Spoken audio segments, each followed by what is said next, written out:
안녕하세요. 역사 초보도 할 수 있는 세계사 기초 공부 47번째 시간을 시작하겠습니다. 이번 영상은 이슬람 제국의 분열과 다원화, 그리고 이슬람 문화와 동서 문화 교류에 대해서 알아보겠습니다. 이번 영상의 핵심 개념은 아바스 왕조가 어떤 원칙으로 국가를 통치했느냐와 이슬람 문화의 특징과 내용입니다.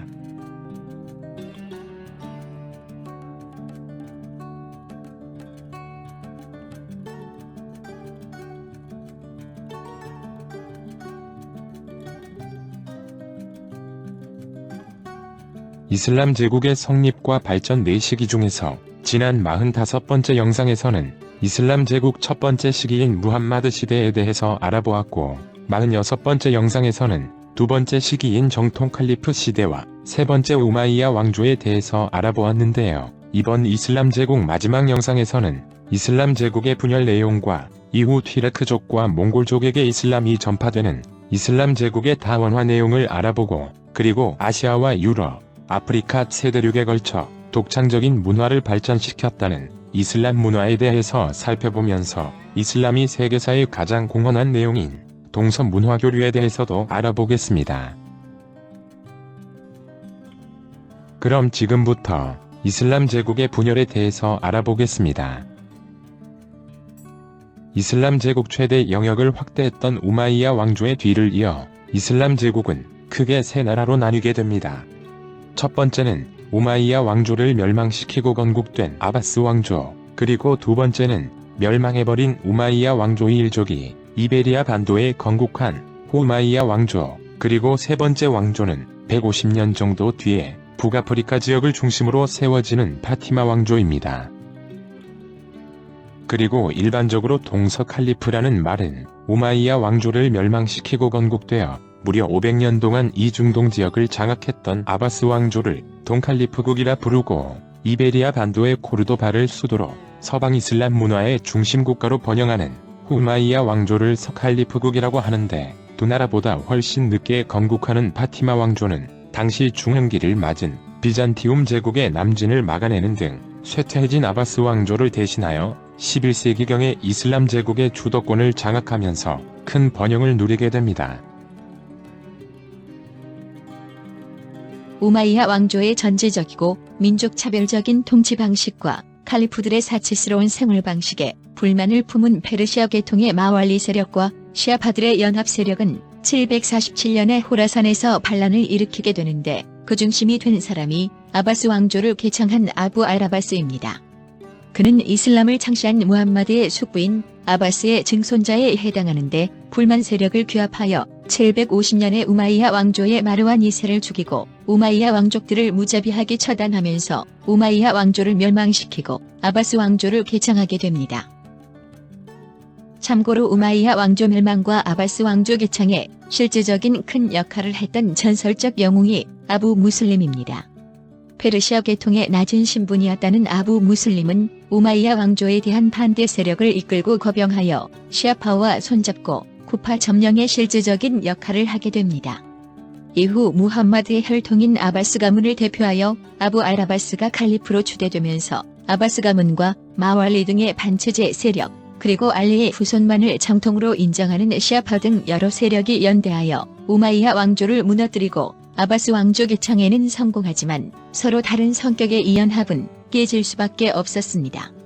결국 무함마드의 혈통이기는 하지만 알리의 후손이 아닌 아바스 왕조와 알리의 후손만을 정통으로 인정하는 시아파는 갈등이 생겨나게 되었고, 아바스 왕조 개창의 영웅인 아부 무슬림도 755년에 아바스 왕조의 2대 칼리프인 알 만술에 의해 살해당하여 티그리스강에 버려진다고 합니다.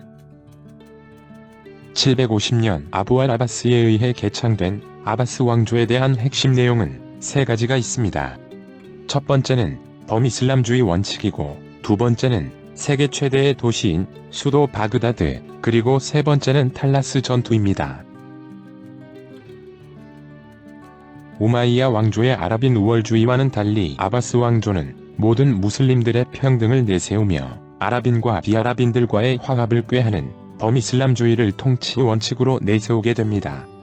우마이야 왕조 시절의 페르시아 계통의 마왈리들은 군인이나 관료로 임명되더라도 월급이 적거나 인두세를 내기도 했는데 아바스 왕조 건국 과정에 큰 역할을 담당하게 되면서 군인이나 고위 관료로도 임명되어 발언권도 강화되었고 비아랍인에게 부과되던 지지야도 무슬림이라면 차별 없이 철폐되게 되었으며 심지어 유대인이나 크리스트교인 등 무슬림이 아닌 사람들도 지지야만 납부하면 신앙생활도 가능했고 능력에 따라 공평하게 대우받을 수 있는 시대였습니다. 그 결과 이슬람 제국 최대 영역을 차지했던 우마이야 왕조가 661년부터 750년까지 100년을 채우지 못하고 멸망된 반면에 모든 무슬림들의 평등을 내세우며 화합을 강조했던 아바스 왕조가 750년부터 1258년까지 500년간 이슬람 제국의 황금 시대를 이루게 된 것도 바로 민족과 종교를 초월한 통치 원칙이 범이슬람 제국으로 장기간 번영할 수 있었던 큰 이유라고 볼 수 있습니다. 우마이야 왕조가 아랍 문화의 중심지인 다마스쿠스를 수도로 하여 시리아 지대를 중심지로 삼았다면 아바스 왕조는 자신들의 세력 기반이 되는 페르시아 이란과 가까운 이라크 일대를 중심지로 삼게 되면서 500년 아바스 왕조의 수도로 이슬람 제국의 정치와 경제, 종교, 문화의 중심 도시가 된 것이 바로 오늘날 이라크의 수도인 바그다드로 이슬람 제국 문화의 황금기를 상징하게 됩니다. 정통 칼리프 시대의 4대 칼리프 알리가 수도로 삼았던 시아파의 성지 쿠파에서 2대 칼리프인 알만수르가 천도하면서 바그다드를 건설했다고 하는데 당시 이름은 평화의 도시라는 뜻의 마디나트 아스 살람으로 원형으로 만들어진 도시의 중앙에는 칼리프의 궁전과 모스크가 있었고 6대 칼리프인 알-아문이 세웠다는 학문연구소는 지혜의 집이라 불리면서 이라크뿐만 아니라 페르시아와 이집트, 심지어 유럽 학자들까지 모여들어 종교와 민족에 관계없이 다양한 국적의 수많은 학자들이 모여서 학문을 연구했고 그 결과물들이 아랍어로 번역되면서 당시 고대 헬레니즘과 로마의 학문적 업적이 총집대성되는데 중심적인 역할을 담당하게 됩니다. 특히 이슬람이 아리스토텔레스의 철학을 비롯한 고대 그리스의 온갖 분야 저술들을 아랍어로 번역하여 보관함으로써 세계사에 공헌한 반면에 그리스도교가 지배했던 중세 유럽에서는 찬란한 고대 그리스 문명의 유산을 그리스도교에 어긋나는 것으로 멸시하여 사라져버리게 되는데 이후 아랍어로 보존된 그리스 고전들이 라틴어 등으로 재번역되어 서양에 전해짐으로써 르네상스 발생에 큰 역할을 했다는 평가를 받게 됩니다. 또한 바그다드는 동쪽의 당나라와 연결되는 사막길의 통로에 위치한 동서교역의 중심축으로 번영을 누려서 유럽과 아시아 지역에서 몰려온 다양한 국적의 사람들로 넘쳐났으며 에티오피아 원산의 아라비아 커피를 맛볼 수 있었다는 바그다드의 상점에는 중국산 비단과 종이, 도자기, 인도의 향신료, 아프리카의 상아와 노예까지 구할 수 있었다고 하고 한때 인구가 200만 명이라고 추정하는 학자들이 있을 정도로 당시 당나라 수도인 장안과 비잔티움 제국의 수도인 콘스탄티노폴리스를 능가하는 세계 최대의 도시로 번영했으며 그 번영 시대를 배경으로 아라비안 나이트에서 신바드 이야기의 무대가 되기도 했습니다. 아바스 왕조에 대해서 세 번째로 알아둘 내용은 탈라스 전투입니다. 지난 당나라 영상에서 알아본 것처럼 751년에 벌어진 탈라스 전투는 750년에 건국하여 동쪽 진출을 시도하던 아바스 왕조가 사막길과 중앙아시아 지역에 패권을 두고 당나라와 벌인 전쟁인데 특히 당군의 지휘관이 고구려 유민 출신인 고선지 장군이어서 우리에게 더 크게 다가오게 됩니다. 탈라스 전쟁의 의인은 명장으로 이름을 날리던 고선지 장군이 이 탈라스 전투에서 아바스 왕조에 패배하면서 사막길과 중앙아시아 지역의 주도권이 당나라에서 아바스 왕조로 넘어가게 되었고 중앙아시아 지역이 오늘날까지 이슬람 세력권으로 남아있는 계기가 됩니다. 또 하나의 의의로는 제지술 전례인데요. 탈라스 전투에서 패배한 당나라 포로 중에 종이를 만드는 제지공들이 있었고 이들에 의해 한나라에서 시작된 중국의 4대 발명인 제지술이 이슬람 제국에 들어오면서 그리스와 로마 고전의 번역 등 이슬람 문화가 꼽히는데 큰 역할을 하게 되었으며 또한 이슬람을 거쳐서 유럽으로 전파되면서 인쇄술과 함께 학문 발달에 크게 공헌하여 르네상스와 종교개혁으로까지 연결되면서 세계 역사에 큰 영향을 주게 됩니다. 이처럼 평등을 기치로 아랍인과 비아랍인을 구별하지 않는 범이슬람 원칙으로 통치했던 아바스 왕조 시대에는 민족과 종교를 가리지 않고 능력에 따라 관직에 오를 수 있었으며, 이러한 개방성과 관용성을 바탕으로 여러 문화가 융합된 폭넓은 이슬람 문화가 발전하면서 문화적으로 크게 융성하였고, 사막길과 바닷길을 이용하여 여러 나라와의 교역도 활발해지면서 아시아 동쪽 끝에 있는 고려시대 벽난도에서는 아라비아 상인들이 순이나 향신료를 가지고 들어와서 고려의 금은과 바꾸어가는 등 이슬람의 경제, 문화 황금 시대를 이룬 시대가 아바스 왕조라고 볼 수 있습니다. 다음으로 후대에서 아바스 왕조를 동칼리프라 부르고, 이에 비해 서칼리프라 불리웠던 후마이야 왕조에 대해서 알아보겠습니다. 아바스 왕조를 건국한 아부 알-아바스에 의해 우마이야 왕족에 대한 사륙이 이어질 때 우마이야 왕족인 아부드 알-라흐만은 탈출에 성공하여 아바스 왕조의 스페인 총독을 몰아내고 이베리아 반도의 남쪽인 안달루시아 지방에 정착하게 됩니다. 이후 756년에 코르도바를 수도로 후마이야 왕조가 건국되어 1031년까지 이베리아 반도를 통치하였으며 북쪽에 있는 그리스도교 세력과 계속 전쟁을 하게 되는데, 전성기에 해당하는 10세기 아부드 알-라흐만 3세 때에는 지방 세력의 반란을 진압했고, 북아프리카의 파티마 왕조가 칼리프를 자칭하자 929년에는 후마이야 왕조의 알-라흐만 3세도 칼리프를 칭하게 됩니다. 후마이야 왕조는 서방 이슬람 문화의 중심지가 되는 코르도바를 중심으로 서지중해 무역을 장악하여 상공업과 농업도 크게 발달하였고, 개종자들도 늘어나면서 이슬람 문화가 화려하게 꽃피게 되는데, 아부드 알-라흐만 3세를 뒤이었던 알-하캄 2세가 갑자기 죽으면서 군사령관이었던 알-하지브 알-만수르가 권력을 장악하고 그리스도교 세력의 재정복 운동인 르콩키스타를 막아내기도 하지만, 과도한 세금 부과 등의 공포정치를 24년간 이어가게 되었고, 알-만수르의 죽음 이후에 각지의 반란으로 혼란을 거듭하다가 후마이야 왕조는 1031년에 멸망되면서 수많은 이슬람 공국으로 분열하게 됩니다. 그리고 이슬람 제국 분열기의 세 번째 왕조가 파티마 왕조입니다. 파티마 왕조는 후마이야 왕조보다 150년 늦게 세워지게 되는데, 지방 총독들의 독립성이 커지면서 아바스 왕조의 칼리프 권한이 약화되자 압둘라 알마흐디가 북아프리카를 장악하고 909년 튀니지에 새롭게 건설한 시아파 이슬람 왕조입니다. 파티마라는 이름은 무함마드의 딸 파티마의 후손을 자처하여 붙였다고 하는데, 909년부터 1171년까지 북아프리카 지역을 다스리면서 칼리프를 자처하게 됩니다. 파티마 왕조가 칼리프를 자처하자 먼저 건국되어 있던 후마이야 왕조도 칼리프를 칭하면서 10세기의 이슬람 세계는 아바스 왕조, 후마이야 왕조, 파티마 왕조의 3명의 칼리프가 서로 대립하게 됩니다. 이후 파티마 왕조는 쇠퇴해진 아바스 왕조를 여러 차례 공격했고, 969년에는 이집트를 장악하여 카이로를 수도로 삼아 급격하게 팽창하게 되면서 11세기경의 카이로는 중국 북송의 수도인 카이펑, 비잔티움 제국의 수도 콘스탄티노폴리스에 견줄 만큼 세계적인 큰 도시로 성장하게 되었으며, 나일강 유역의 경제력을 기반으로 지중해와 인도양을 연결하는 무역망도 장악하여 크게 번영했고, 이슬람 제국의 분열을 틈타 중흥기를 맞은 비잔티움 제국이 시리아 등 중동 지역 진출을 꾀하자 파티마 왕조가 다마스쿠스를 탈환하고 비잔티움 제국의 남진을 막아내면서 시리아와 팔레스타인 등 아라비아 반도의 세력을 확장하여 11세기경의 파티마 왕조는 영토뿐만 아니라 경제, 문화적으로도 아바스 왕조를 능가하는 이슬람 제국 내의 주도적 위치를 차지하는 번영을 누리게 됩니다. 그러나 파티마 왕조는 내부 반란과 비잔티움 제국의 압력, 그리고 새롭게 떠오르는 셀주크 튀르크와의 대립에서 패배하면서 쇠퇴했고, 십자군의 침공으로 점점 지배력을 상실하면서 12세기경에는 이집트 지역만을 장악하고 있다가 계속되는 반란과 내부 분열로 서서히 국력이 쇠퇴하면서 1171년에 마지막 칼리프가 죽으면서 파티마 왕조는 멸망하게 됩니다.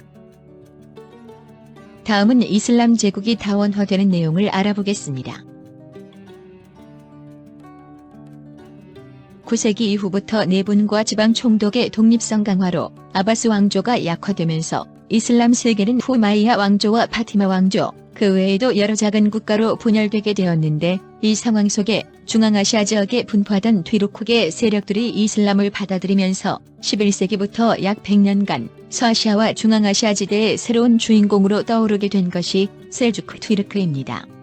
이 셀주크 튀르크에 대해서 알아둘 핵심 내용 두 가지는 최초로 술탄 칭호를 사용하게 되었다는 것과 십자군 전쟁의 원인을 제공했다는 것입니다.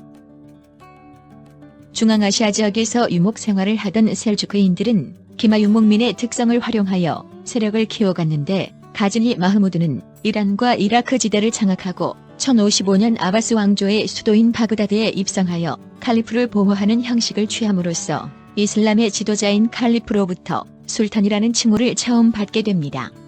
여기서 술탄이라는 말은 이슬람 세계의 정치적 지배자를 의미하여 이후 이슬람 국가들의 세속군주를 술탄이라고 부르게 됩니다.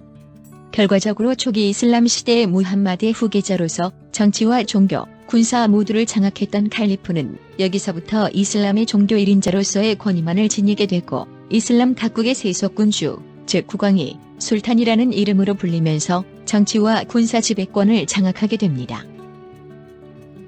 이란과 이라크 지대를 기반으로 세력을 확대한 셀주크 튀르크는 1071년 만지케르트 전투에서 비잔티움 황제 로마노스 4세를 포로로 잡는 등 11세기 후반의 3대 술탄 말크샤 1세 시대에 전성기를 맞이하게 되는데 페르시아 출신의 니자말 물크를 재상으로 등용하여 중앙집권화와 관료제 확립 등 여러 개혁을 실시하고 수니파와 시아파 간의 중재, 공립학교 설립 등을 통해 셀주크 튀르크의 전성기를 이루어서 당시 셀주크 튀르크의 영토는 시리아와 팔레스타인, 오늘날 터키가 있는 소아시아 아나톨리아 지대를 포함하여 동쪽으로 중앙아시아와 텐산 산맥에 이를 정도로 엄청난 영역을 차지하게 됩니다. 그러나 이슬람을 신봉하는 셀주크 튀르크가 팔레스타인을 점령하고 비잔티움 제국을 압박하게 되면서 성지 예루살렘의 회복을 목표로 하는 십자군 전쟁이 일어나게 되는데 십자군의 공격 목표가 셀주크 튀르크의 본거지와는 직접 관계가 없어서 실제로 셀주크 튀르크는 십자군에 대해 전력을 기울이지 않았고 술탄의 후계 계승이나 이슬람 종파 간의 내전에 더 많은 관심을 가지고 있었다고 하는데 십자군 원정 내용은 다음 서양사 영상에서 다시 확인해 보겠습니다.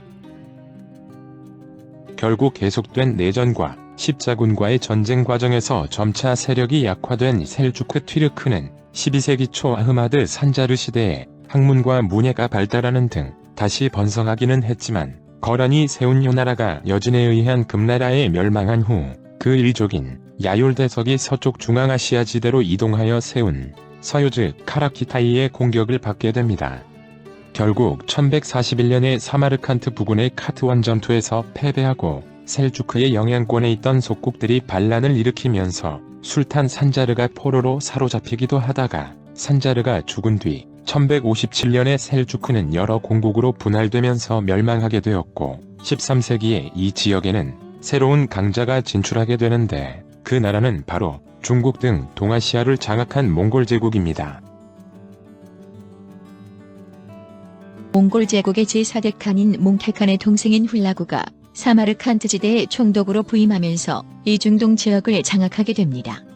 훌라구는 1258년 대군을 거느리고 중동 지역을 쳐들어와서 아바스 왕조의 수도인 바그다드를 함락시켜 마지막 칼리프와 수많은 무슬림을 살해하고 바그다드를 불태워버리면서 750년부터 1258년까지 500년간 이 중동 지역의 주인공으로 이슬람 제국의 황금 시대를 이루었던 아바스 왕조는 멸망당하였고 아랍인에 의한 이슬람 제국 시대도 종말을 고하게 됩니다.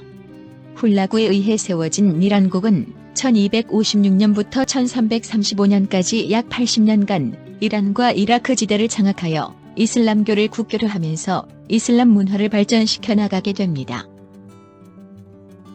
다음은 아시아와 유럽, 아프리카 세 대륙에 걸쳐 독창적인 문화를 발전시킨 이슬람 문화와 동서 문화 교류에 대해서 간단하게 알아보겠습니다. 먼저 이슬람 문화의 특징은 이슬람 사회는 종교 중심의 사회로 이슬람 세계의 모든 학문은 이슬람과 관련하여 발달해가게 되고 따라서 이슬람 문화를 가장 상징하는 것은 바로 이슬람교와 아랍어입니다. 물론 서양 중세의 문화도 크리스트교의 영향력이 컸다고 할 수 있지만 이 이슬람 문화권에서의 종교 영향력은 그 어느 시대보다 크다고 할 수 있습니다. 따라서 아랍어로 기록된 이슬람교의 경전인 쿠란을 해석 연구하고 이민족에게 아랍어를 가르치기 위해 신학과 법학, 언어학이 발달하게 되고 무함마드와 초기 이슬람 시대 무슬림들의 행적을 연구하기 위해 역사학이 발달하였으며 이슬람 교리를 체계화하기 위해서 아리스토텔레스의 철학서들을 아랍어로 번역하여 차용하였고 메카 성지 순례나 교역로 확보를 위해 지리학도 발달하여 알이드리시는 세계 지도를 제작하였습니다. 이러한 이슬람의 커다란 영향력은 이슬람교가 전파된 지역이 단일한 공통 문화권을 지니게 되는 큰 배경이 되는데 특히 아랍어로 된 쿠란은 번역이 허락되지 않았으므로 이슬람 지역에서는 아랍어를 반드시 공부해야 했으며 이로 인해서 아랍어를 공용어로 이슬람을 믿는 아랍이슬람 문화권이 성립되게 됩니다. 다음으로 이슬람 문화에서 특징적인 내용으로 알아둘 것은 자연과학 발달입니다. 메소포타미아 문명과 이집트 문명에서 시작하여 페르시아와 헬레니즘 시대를 거치면서 이어진 오리엔트 지역에서의 실용적 자연과학 발달의 전통을 계승하고 그리스와 로마, 인도 학문의 영향도 받으면서 이슬람 세계에서는 자연과학이 크게 발달하게 됩니다.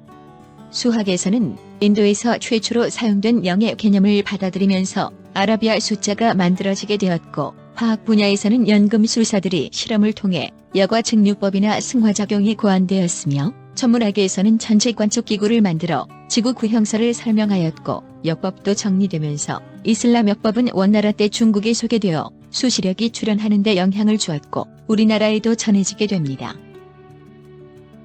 자연과학 분야 중에서 이슬람이 후대에 높이 평가받는 것 중에 하나인 의학 분야에서는 내과, 외과, 산부인과, 정신과 등 오늘날 종합병원과 유사한 형태로 분야별 치료가 실시되었고 남녀별 병동과 입원실, 약국 등의 효율적 운영체계를 갖추어 전문적인 외과 수술도 행해졌다고 하는데 신분과 빈부를 가리지 않고 무료로 운영되었다고 합니다.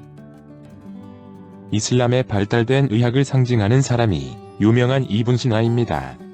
이븐 시나는 페르시아 출신의 철학자이자 의학자로 인문과학과 자연과학의 여러 분야에 모두 뛰어난 천재였다고 합니다. 아리스토텔레스와 플라톤 철학을 절충하고 활용하여 신에 관한 존재론, 인식론 등 이슬람 신앙을 해석한 그의 철학은 유럽에 전해져서 똑같이 신에 대한 신앙과 이성에 대해 고민하고 있던 토마스 아퀴나스의 중세 스콜라 철학에도 영향을 주었다고 평가받을 정도로 아라비아 철학의 최고봉으로 인정받고 있으며 철학과 의학, 수학 등 여러 분야에 걸쳐 수많은 저수를 남기게 됩니다. 서양에서는 아비센나라는 이름으로 유명했다고 하는데 중세 최대의 철학자이자 의학의 왕이라고도 불리는 그가 저술한 의학 전범은 이슬람 의학을 집대성했다는 평가를 듣고 있으며 라틴어로 번역되어 17세기까지 유럽 대학의 교재로 4세기가 넘도록 사용되게 됩니다. 이처럼 중세 시기에 발달했던 이슬람의 과학은 유럽으로 전해지게 됩니다. 중세 유럽에는 대학이 설립되면서 과학과 의학 교재의 필요성이 커지고 있었지만 이미 고대 그리스의 수많은 과학자술들은 사라져버린 상황이었는데 이슬람권에서 아랍어로 번역되어 복원되어 오던 그리스 과학 서적이 다시 라틴어로 번역되어 유럽에 전달되면서 유럽의 근대과학 성립에 큰 영향을 주게 됩니다. 또한 이슬람 세계는 중국의 발명인 제지법과 나침반, 화약 등을 유럽에 전달하는 역할도 담당하여 중국, 인도나 이슬람에 비해서 상대적으로 침체된 중세 유럽 문화를 반성하는 르네상스 운동의 자극제가 됩니다.